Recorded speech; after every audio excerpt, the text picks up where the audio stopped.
Hello, today I'm going to review the Star Wars The Black Series, the Bad Batch tech figure. On the front of the box you can see it just says Star Wars The Bad Batch, says that you have tech, shows a picture of him on the side. Around the back it just tells a little bit about him, and on the other side there's nothing but the clear window, and then it's the same on the top. Now, getting into the figure, this is a very good figure. It might actually be one of my favorites they've made, or at least this might be the best clone they've made. I don't know, I do like their Mandalorian figures pretty good though. I would say he's probably the best clone that they've made alongside Wrecker. But anyway, you can see he has articulation in his feet. He has articulation in his knees. Let me bend that back a little bit. He has some good articulation. And one thing I do like is his joints, just like Wrecker, they feel very smooth. Like they're stiff but smooth. It feels like it will hold the poses very good. And around the back of his knees, you can see where that joint is. Hang on, let me get the camera to focus in and you can see. And up here around the top of his leg, you can see that he has joints there, which I will say are kind of hard to move. I haven't really got him to move all that good, being that there's these two pieces right here across his belt that hold stuff. So I haven't really been able to get too much out of these thigh joints, but maybe you could. I don't know. I don't want to risk breaking his belt off though. But he does have a little bit of, oops, I will say this keeps coming off, so I'm just going to take it off for the remainder of the review, being that it sticks in the back. But he has a little bit of motion in his chest thanks to this piece. Can't get it to bend too good though. And I will say this is like a rubbery piece, just like how Wrecker's was, which does kind of help out with bending his joints around his shoulders because it gives it more freedom to move. And you can see that he has joints in his, up in his shoulders. He has joints in his elbows. He has joints in his wrists that also bend up and down. And he has the same thing on both sides, of course. And then he also has a head joint, which you can bend around. And one thing I do like is that you can actually bring the visor down on his mask and have it look at you like that. That looks really cool, and I do like his mask a lot. Now, another cool thing is that you can actually take off his mask just like you could Wrecker's. Hang on, there we go. And see his face underneath. And if he looks off to you, it's not the actual fault of the figure.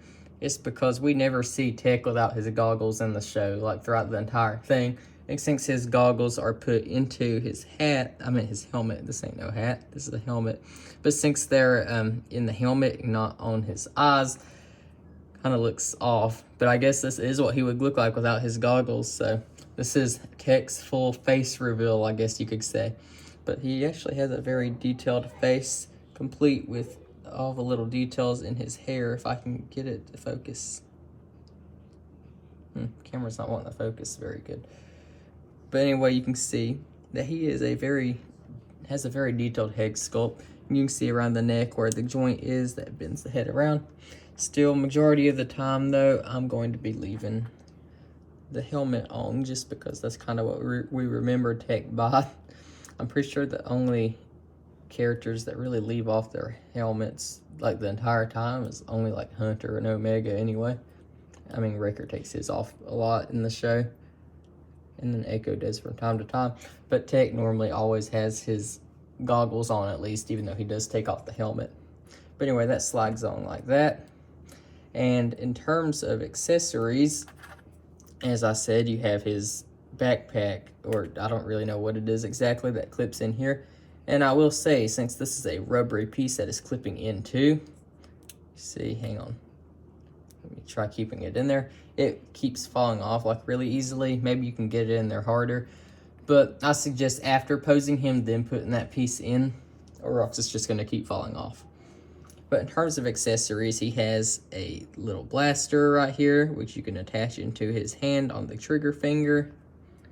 And he also has a lot of little accessories going across his belt. I don't know if you can take all these out though, but it's kind of cool that they kept all these little details in. It makes him feel like more of a premium figure, I guess you could say. He even has like a little flashlight right here in his satchel.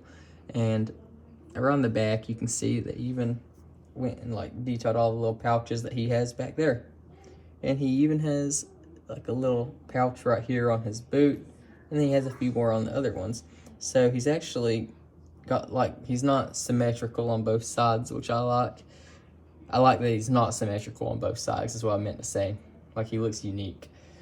And overall, like in terms of the printing on this figure and the detail, this one looks like really good. This looks like this would be a deluxe figure based off all the details that they put into him.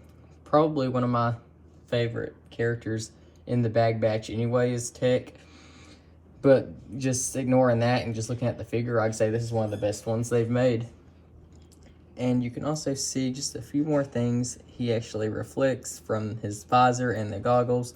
So it's got like a different type of paint put onto it. It looks really cool. And I will show a few things on the helmet, just the little details in that, since I haven't really shown that. He has two little rubbery antennas, and he has the little details in the back of his helmet. But that is pretty much everything on Tech. So thank you for watching, and goodbye.